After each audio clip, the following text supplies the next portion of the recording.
Stvaranje sveta i kako je Zevs postao vrhovni bog. Dok još nije bilo ni neba ni zemlje, ni sunca, ni meseca, ni mora, ni okeana, ni bogova, ni ljudi, i pre svakog početka postoje samo bezgranični, čudljivi i neuhvatljivi haos. Iz tog strašnog haosa nastalo je sve, jer on je bio izvor svega života. Haos je mesto rođenja prvih bogova, pre svih iz njega je rođena boginja zemlja, Gea. Široka i prostrana, moćna i plodna boginja Gea daruje životom sve što iz nje raste ili po njoj hoda. Moćna i blagorodna boginja zemlja, Gea, rodi zatim široko plavo nebo. Prostre se iznad zemlje beskrajno plavo nebesko prostranstvo kojim zavlada bog neba, Uran. Visoko na nebu podiže boginja Gea gorde planinske vrhove, a svuda unaokolo široko razli more. U mračnim dubinama zemlje, međutim, tamo gde misao jedva može da dobaci i do čega bače nakovanj pada 9 dana i 9 noći, nastao je tamni bezdan, Tartar. To je mračno mesto ispaštanja grešnika, puno večne tame. Iz haosa nastade Ereb, donji svet u koji odlaze duše pokojnika. Donjim svetom vladaće bog Had i njegova prelepa žena Persefona, a ulaz čuvati strašni pas Kerber. Rodi haos i tamnu boginju noći, Niktu.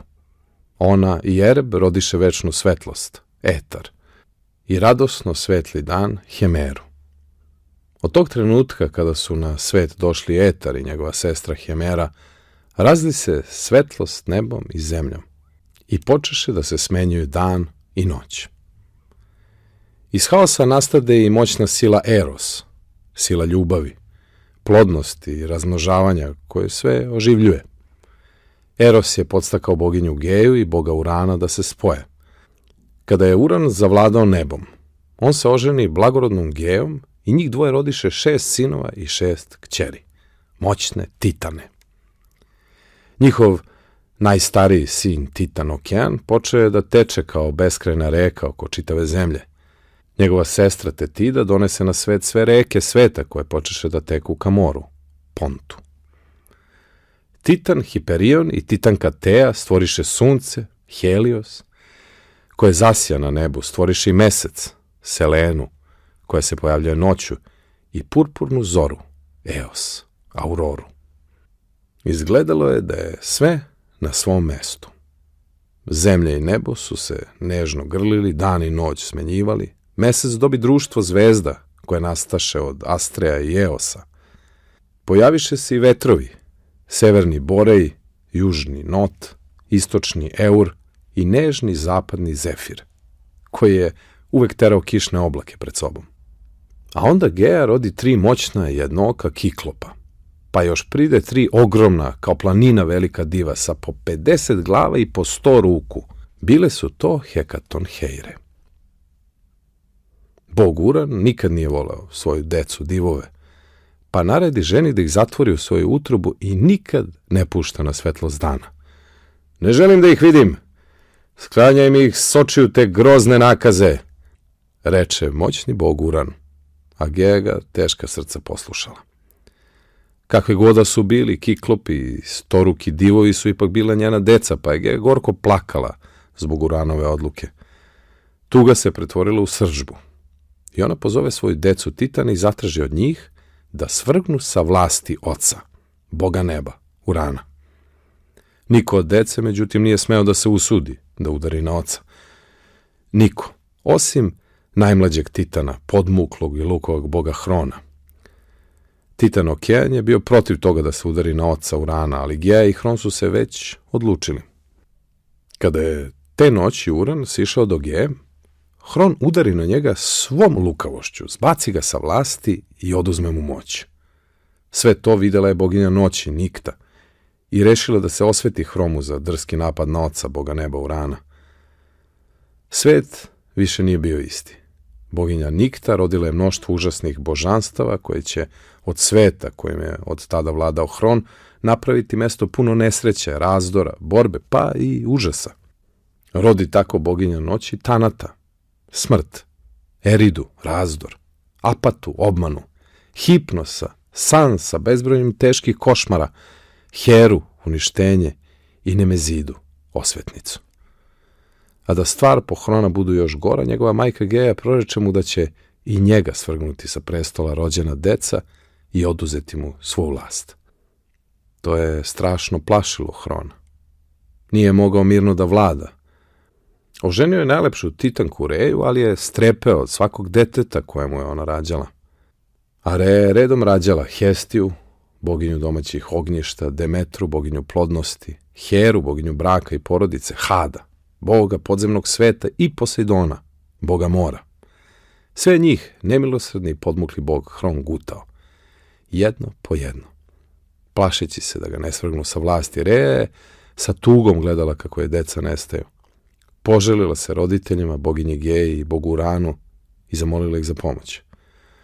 Ovo novo dete što nosim pod srcem neću mu dati. Njega mi neće progutati, pomozite mi da ga sakrijem od Hrona, zamolila je Reja roditelje. Po njihovom savetu, Reja ode na najudaljenije ostrvo u Grčkoj, na Krit, gde se u dubokoj iskrivenoj pećini porodi, donevši na svet svog najmlađeg sina, boga Zevsa. Da bi zavarala surovog Hrona, Reja se doseti i napravi smotuljak, a u njega stavi dugljasti kamen, pa ga tobože tužna pruži mužu. On bez reči, ne slutići da ga je žena prevarila, istog trenutka proguta kamen, zamotan u pelene, ubeđen da je i dalje siguran i da neće stradati od ruke svoje dece. Zevs je bezbrižno rastao na Kritu. Negovale su ga i gajile i vaspitavale dve nežne nimfe, dojeći malog Zevsa mleko, božanske koze, Amalteje. A kada je malo podrastao, nimfe su ga hranile medom sa planine Dikti. Da Hron ne bi čuo plač malog Zevsa, Reja na ulaz pećine postavila mlade kurete. Ti demoni, rođeni iz zemlje posle kiše, udarali bi mačevima u štitove i tako pravili buku, kad god bi mali Zevs zaplakao. Zevs je s godinama izrastao u lepog i stasitog boga. Kad je došlo vreme da se proročanstvo njegove bake, boginje Geje, ispuni, ustade Zevs protiv oca, boga Hrona, i natera ga da izbaci iz utrobe svu svoju decu, koju je progutao. Jedan po jedan pojaviše se prelepi bogovi, braće i sestre Zevsove, Hestija, Demetra, Hera, Had i Posejdon. Oni se udružiše i započeše borbu protiv Hrona i njegove braće Titana za prevlast nad svetom. Rat je trajao punih 10 godina. Zevs i njegova braća utvrdiše se na planini Olimp, odakle su vodili bespoštednu, strašnu i upornu borbu protiv Hrona i Titana. Ali nisu svi Titani bili na Hronovoj strani. Zevs je podržavao tihi Titan Okean i njegova najstarija ćerka, boginja Styx, moćna reka koja razdvaja zemlju i podzemni svet. Mučna i teška beše borba bogova i Titana. Strašni i neuništivi bili su sinovi i kćeri Geje i Urana. Kad su već bili nivici snage, bogovima sa Olimpa dođeše u pomoć Kiklopi. Oni su Zevsu iskovali gromove i munje, kojima je on počeo da gađa Titane, ali ni to nije bilo dovoljno. Onda Zevs pozove u pomoć Hekantoheire, kao planina visoke divove, nakaznu decu Geje i Urana, koje je otac dao zatvoriti utrobu zemlje. Čudovišta sa po 5 glava i 100 ruku odlučiše 10-godišnji rat. Ogromne Hekantoheire izađoše iz nedara zemlje i jurnuše na braću i sestre Titane, predvođeni surovim Hronom. Stene su odvajali sa planine i gađali Titane, koji su se peli da osvoje Olimp. Zemlja se tresla i drhtala, Tartar se u njenoj unutrašnjosti ljuljao, oblak dima i prašine dizao se do neba i nije se razilazio. Zevs je neprestano bacao munje i gromove, okeani i mora su kipteli, vatra je besnela svuda unaokolo. Konačno moćni Titani položiše oružje. Snaga ih je izdala, bili su pobeđeni. Bogovi sa Olimpa okovaše sve Titane i baciše ih u večnu tamu, u mračni bezdan Tartara. Da bi bili sigurni da se Titani više nikad neće vratiti iz Tartara, bogovi sa Olimpa postaviše na ulazna vrata storuke Hekantoheire. Ali tu nije bio kraj 10-godišnjem ratu. Zemlja Gea naljutila se na Zevsa što je u mračni bezdan bacio njenu decu Titane, pa zato stupi u brak sa Tartarom i rodi čudovište sa 100 glava, Tifona. Zadenu se novi boj. Gromovnik Zevs bacao je bez prestanka munje i gromove, tresla se zemlja, kiptela su more i okeani, vazduh se crveneo od vatre, a bogovi sa Olimpa sa užasom su čekali da vide kako će bitka da se završi. Gromovi i munje boga Zevsa spališe svih 100 glava čudovišta Tifona. On pade na zemlju, koja pod vrelinom njegovog tela poče da se topi i gori. Uze Zevs Tifonovo telo i baci ga u večnu tamu Tartara, kod oca iz kojeg je nastao. Ali to nije i Tifonov kraj, on i dalje povremeno preti iz dubine mračnog bezdana, potresa zemlju i stvara vulkanske erupcije. Tako se konačno završila borba bogova sa Olimpa i Titana, u kojoj su bogovi pobedili. Sad su mogli mirno da vladaju svetom. Hronovi sinovi podeliše među sobom sav postojeći svet.